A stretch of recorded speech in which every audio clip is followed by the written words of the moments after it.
우리는 우리가 다니는 교회를 말할 때 우리 교회라는 표현을 씁니다. 이 표현은 정겹고 친근하죠. 너무나 당연하게 느껴지는 표현입니다. 저와 여러분이 주일마다 만나는 이 라이트하우스 용산 네이처치가 또 오늘 방문해 주신 분들께는 평소 섬기시는 교회가 우리 각자에게 생각만 해도 따뜻한 교회로 오래도록 남으시기를 예수님의 이름으로 축복합니다. 여러분, 그런데요, 한편으로는 이 우리 교회라는 말이 배타적으로 쓰일 수도 있을 것 같아요. 우리 교회라는 표현 뒤에 만이 붙으면 그렇습니다. 우리 교회만 좋아. 우리 교회만 와야 돼. 우리 교회만 특별해. 라는 말이죠. 우리 교회 좋아와 우리 교회만 좋아 사이에 얼마나 큰 간극이 있는지 한국말을 쓰시는 한국 분들이라면 너무나도 쉽게 이해하실 겁니다. 우리 주변에 어떤 크리스천이 실제로 이런 말을 한다고 하면 우리는 놀랄 거고요. 혹시 저 교회가 이단이 아닐까? 이런 생각을 할 수도 있을 것 같아요. 오늘 본문에서 바울은 이렇게 우리 교회만이라고 말하던 한 공동체에 편지를 쓰고 있습니다. 바로 고린도 지역에 세워진 고린도 교회입니다. 본문은 고린도 전서라는 이름이 붙어있는 성경입니다. 고린도 전서는 2000년 전에 오늘날의 터키와 그리스 지역을 돌아다니면서 교회를 세웠던 사도 바울이 고린도 지역에 세워진 고린도 교회에 보낸 편지예요. 바울은 이 편지를 통해서 당시 고린도 교회가 마주했던 많은 문제들을 해결하고자 했습니다. 그런데 이 편지를 시작하는 인사말이 조금 특이한 것 같아요. 우리 2절 말씀을 함께 읽어보겠습니다. 2절입니다. 시작. 고린도에 있는 하나님의 교회 곧 그리스도 예수 안에서 거룩하여지고 성도라 부르심을 받은 자들과 또 각처에서 우리의 주 곧 그들과 우리의 주 되신 예수 그리스도의 이름을 부르는 모든 자들에게. 바울은 지금 고린도 교회를 향해 편지를 쓰고 있어요. 그런데 여기서 고린도 교회만 언급하지를 않습니다. 어떤 말이 뒤에 들어가 있죠? 또 각처에서 우리의 주, 그들의 주를 부르는 모든 자들에게. 그러니까 고린도 교회 외에 다른 모든 지역에서 예수님을 믿는 모든 자들, 모든 교회들을 언급하고 있어요. 이 인사가 독특하다는 사실은 바울이 다른 교회들에 보낸 편지와 비교해 봤을 때 더 명확하게 나타납니다. 몇 가지 예를 보겠습니다. 로마 교회에 보낸 편지인 로마서에서 바울은 이렇게 인사합니다. 로마에서 하나님의 사랑하심을 받고 성도로 부르심을 받은 모든 자에게 하나님 우리 아버지와 주 예수 그리스도로부터 은혜와 평강이 있기를 원하노라. 로마에서 부르심을 받은 성도들입니다. 빌립보서 말씀도 보겠습니다. 빌립보 교회에 보낸 편지에서는 그리스도 예수의 종 바울과 디모데는 그리스도 예수 안에서 빌립보에 사는 모든 성도와 또한 감독들과 집사들에게 편지한다. 빌립보에 사는 성도들입니다. 두 가지 예만 확인했지만 다른 지역에 보낸 편지들도 마찬가지입니다. 다른 편지에서도 그냥 바울은 간단하게 그 편지를 1차적으로 받는 그 동네, 그 지역의 성도들만 언급하고 끝이에요. 고린도 전서, 오늘의 본문에서만 일부러 콕 집어서 다른 지역에 사는 모든 성도들까지 언급하고 있습니다. 바울은 일부러 이렇게 하고 있어요. 고린도 교회 성도들의 주의를 환기시키려고 했기 때문입니다. 경주마처럼 옆은 보지 않고 오직 자신들이 다니는 고린도 교회 한 곳만 보고 있던 그들의 시선을 옆의 교회들로, 모든 교회들로 확장하려는 의도를 갖고 있었던 것이죠. 그렇다면 바울이 의도한 이 확장의 목적은 무엇일까요? 이 질문에 답하기 이전에 우리 자신을 잠깐 생각해 봅시다. 여러분, 지난 한 주 동안 우리 교회 밖의 교회를 위해 기도하신 적이 혹시 있으실까요? 이름도 모르는 어딘가의 교회, 한 번도 가본 적이 없는 교회, 또 지금 전쟁과 기근으로 고통받고 있는 교회들, 그 지역의 형제 자매들, 그들을 위해서요.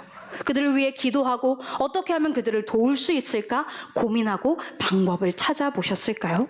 솔직히 잘 없으실 수 있습니다. 저도 그렇습니다. 우리의 기도는 보통 이렇게 되어 있어요. 나를 위한 기도, 내 가족과 지인들을 위한 기도, 우리 교회를 위한 기도. 여기서 끝나는 경우가 대부분입니다. 이 기도들이 나쁜 게 아닙니다. 당연히 해야 하죠. 하지만 우리의 관심과 기도가 늘 여기에만 멈춰 있다면 어떨까요? 또 한번 생각해 봅시다. 우리 교회와 색깔이 다른 교회들이 곳곳에 존재해요. 예배 스타일도 다르고요. 강조하는 것도 달라요.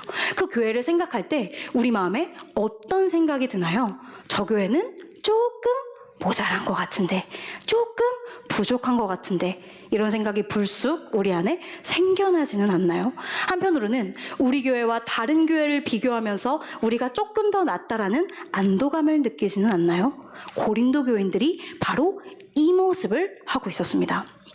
2000년 전 고린도 사회는 아주 부유한 사회였습니다. 우리가 학창 시절에 사회 수업이나 역사 수업에서 종종 들었던 단어들이 있어요. 교통의 중심지, 무역의 요충지, 이런 단어들 여러분 배웠던 거 혹시 기억하실까요? 여기 우리 청소년 형제 자매들도 있는데 여러분 아마 학교에서 배우셨을 겁니다. 고린도가 바로 딱 이런 곳이었어요. 고린도는요, 동쪽 바다, 서쪽 바다가 이어지는 곳이었습니다. 그 말인즉슨 동쪽에서도 무역선이 오고 서쪽에서도 무역선이 온다는 것이죠. 근데 또 고린도는요, 동서만 연결하는 게 아니고 남쪽 땅과 북쪽 땅을 연결하는 그 딱 가운데 있었어요. 그러니까 동서남북 모두가 고린도로 몰려드는 거예요.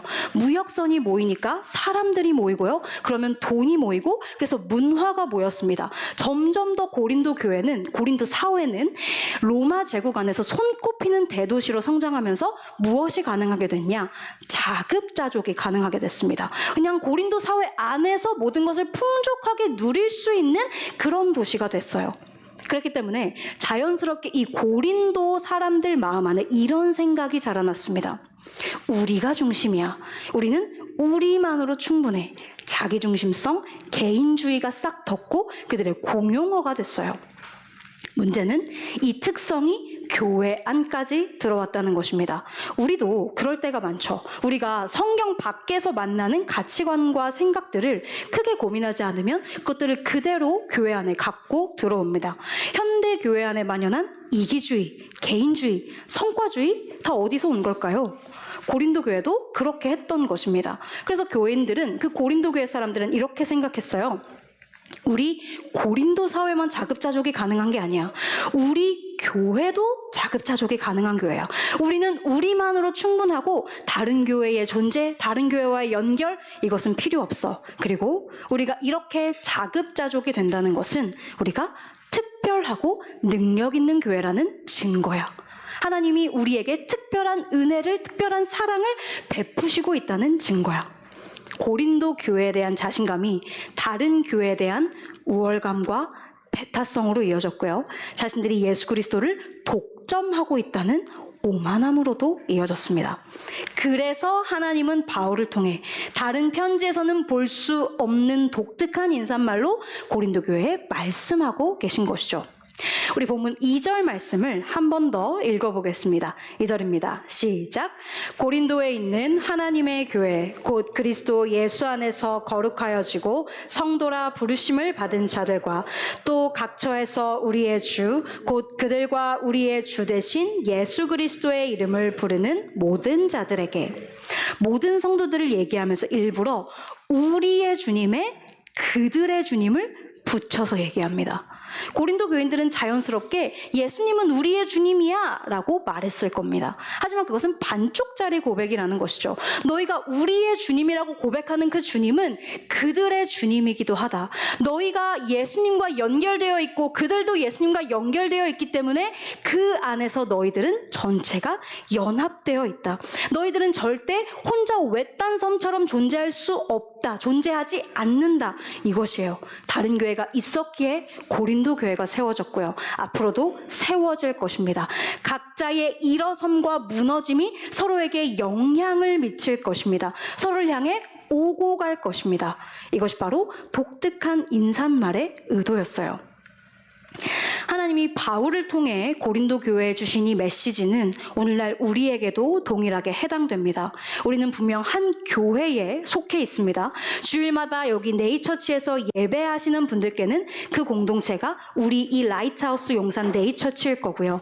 또 방문해 주신 분들께도 매 주일 가시는 교회가 있을 겁니다. 하지만 이와 함께 우리는 모든 교회와 연결된 더 큰 교회에 속해 있다는 것입니다. 이것은 우리 각자 개인적인 측면에서도 마찬가지입니다.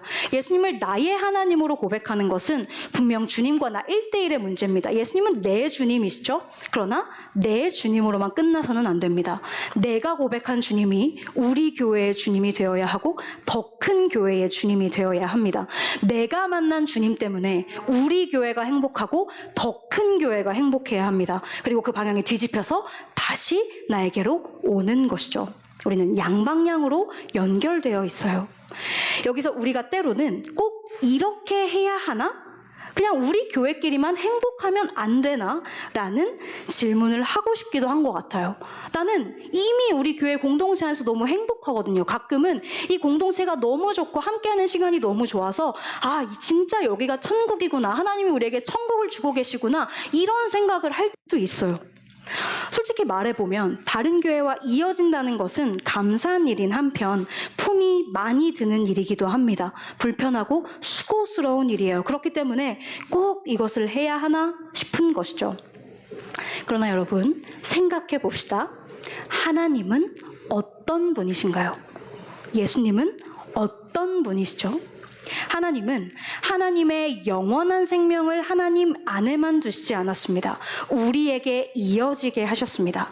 예수님은 하나님의 사랑을 혼자만 누리시지 않았습니다. 예수님이 직접 우리에게 그 사랑이 흐르는 통로가 되셨습니다.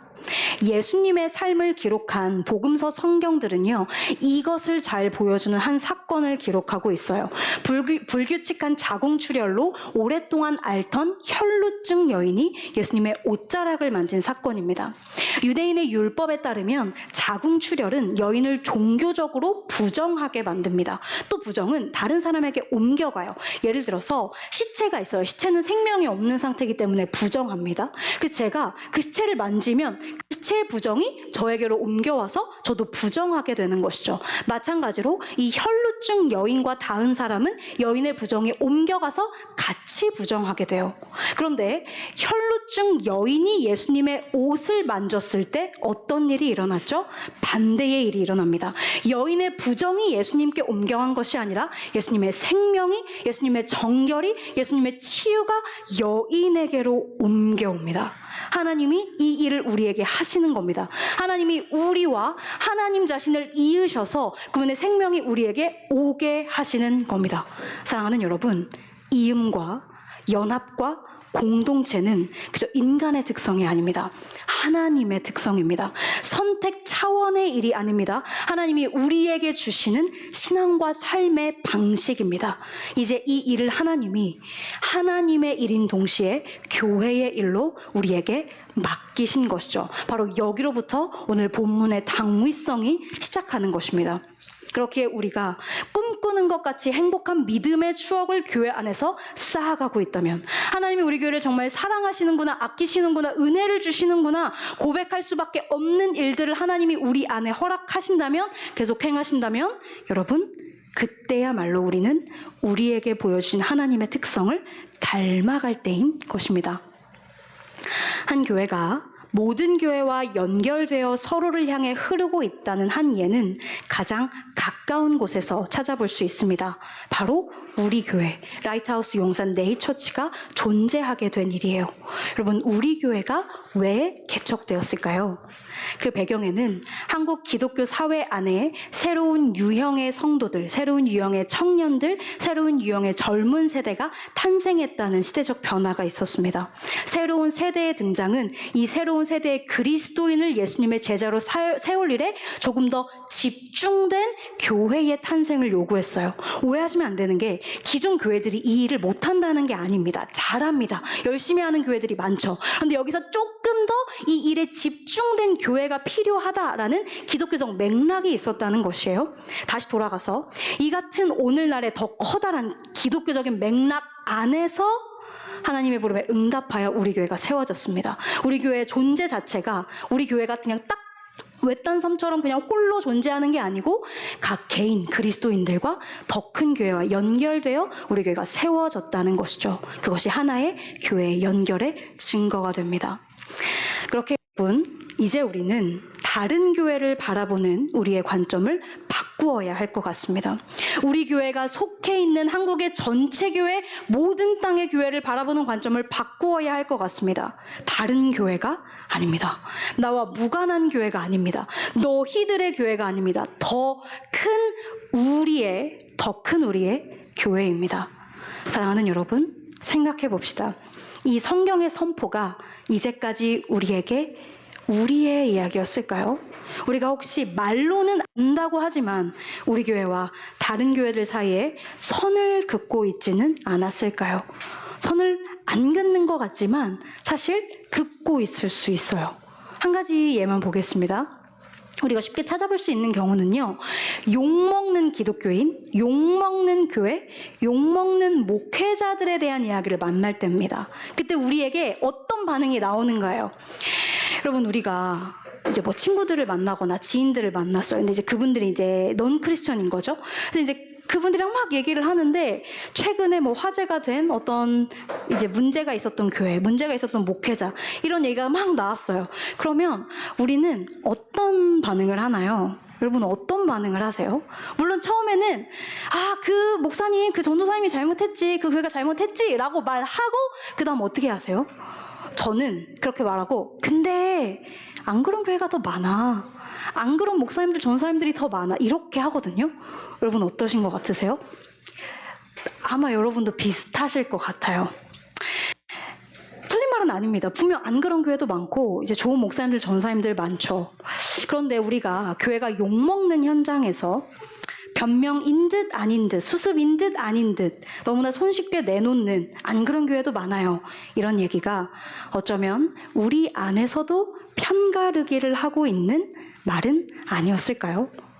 교회를 욕하는 내용으로 시끄러운 어떤 글에서 한 댓글을 봤습니다. 비기독교인 분이 이렇게 말하시더라고요. 기독교인이라고 다 나쁘지 않다는 거 우리도 알아요. 교회 안 다녀도 그 정도 상식은 없겠습니까? 그렇지만 아무리 안 그런 교회가 있다고 해도, 좋은 기독교인이 있다고 해도, 그렇다고 해서 잘못을 한 그 교회가, 그 기독교인이, 그 목사가 기독교가 아닌 건 아니잖아요. 기독교라는 틀을 벗어나는 다른 집단인 것은 아니잖아요. 빠뜨리는 말인 것 같습니다. 우리가 욕먹는 교회로부터 우리를 방어하고 있진 않았을까요? 우리와 너희는 다르다고, 우리와 저들은 다르다고 편가르고 있지는 않았을까요? 그렇다면 우리는 고린도 교회와 크게 다르지 않은 것입니다. 사랑하는 여러분, 나와 우리 교회가 더 큰 우리의 교회와 연결되어 있다는 사실을 아는 것은 지식적인 동의를 넘어섭니다. 더 이상 우리의 고민이 나와 우리 교회에 국한될 수 없습니다. 우리의 부끄러움과 수치와 회개의 눈물이 우리와만 관련될 수 없습니다. 형제의 아픔을 감싸 안는 기도가 주일에 만나는 단 하나의 공동체를 위한 기도로만 끝날 수 없습니다. 계속해서 뻗어나가야 합니다. 현대교회가 이상하다면, 변질의 조짐이 보인다면, 그러면 우리 교회는 그 변질의 조짐을 끌어안고 무엇을 해야 할 것인가? 여기까지 가야 합니다. 더 이상 노력과 성실이 미래를 열어줄 수 없는 시대를 살아가는 이 시대 청년들이 어떻게 하면 예수님 안에서 소망을 발견하게 할 수 있을까? 여기까지 가야 합니다. 전쟁의 땅에서, 무기의 소리와 죽음의 냄새가 진동하는 그 땅에서, 인간과 신에 대한 환멸을 일으키는 그 땅에서 더 이상 하나님의 선하심을 고백할 수 없는 믿음의 형제 자매들, 우리가 그들을 실제적으로 어떻게 도울 수 있을 것인가? 어떻게 그들이 다시 하나님을 보게 할 수 있을 것인가? 여기까지 우리가 가야 합니다. 바울은 이미 본문에서 이 일을 하고 있어요. 3절에서 바울은 말합니다. 하나님 우리 아버지와 주 예수 그리스도로부터 은혜와 평강이 있기를 원하노라. 어디를 향해 은혜와 평강을 원하고 있죠? 2절에서 이미 밝혔습니다. 고린도 교회와 모든 교회에 은혜와 평강이 있기를 원하노라. 이제 우리는 이 기도가 뻗어나간 관심과 고민과 실천으로 무엇을 해야 할까요? 한편으로는 우리 중에 나는 아직 예수님을 잘 모릅니다 하시는 분들이 계실 수도 있습니다. 또 나는 지금 내 신앙이 너무 흔들리고 주님으로부터 멀어져 있어서 어떻게 더 큰 교회와 연결될 수 있을지 모르겠습니다 하시는 분들이 있을 수 있습니다. 그런 경우 무엇을 해야 할까요? 그런 경우 여러분의 일은 딱 하나입니다. 공동체 안에서 예수님께 나오는 일에 함께 하시는 것입니다. 여러분의 존재 자체가 공동체에게 큰 기쁨이기 때문에 그렇습니다. 여러분 자체가 하나님의 은혜의 통로이기 때문에 그렇습니다. 하나님의 은혜는 때로는 타인의 존재, 그것이 전부입니다. 지금 여러분이 공동체에 그렇습니다. 그렇기 때문에 오늘 여러분이 오신 예배의 자리로 다음 주에도 오십시오. 말씀을 알아가십시오. 기도를 배우십시오. 공동체의 품을 누리고 그 안에서 사랑받으십시오. 우정과 웃음과 힘을 얻으십시오. 그것이 여러분의 교회와 연결되어 함께 자라가는 일이자 더 큰 우리의 교회를 사랑하는 일입니다. 말씀을 맺겠습니다. 사랑하는 여러분, 우리 교회는 좋은 교회인가요? 우리 각자는 좋은 그리스도인인가요? 우리 모두 그렇게 되기를 원합니다. 안 그런 사람은 없을 겁니다. 그렇다면 이제 이 질문을 해봅시다. 우리는 왜 우리 교회가 좋은 교회가 되어야 한다고 생각할까요? 우리는 왜 좋은 교회이고 싶을까요? 예수님을 위해서, 또 각자와 공동체를 위해서입니다. 그런데 오늘 본문은 거기에 한 가지 이유를 더 더합니다. 이 땅의 모든 교회를 위해서도 좋은 교회가 되어야 한다는 이유예요. 사랑하는 여러분, 우리 교회 때문에 이 땅의 교회들이 더 건강하게 주님을 섬길 수 있게 되기를 축복합니다. 그리고 그 모든 교회들 때문에 우리 교회도 더 바르게 주님을 사랑할 수 있기를 예수님의 이름으로 축복합니다.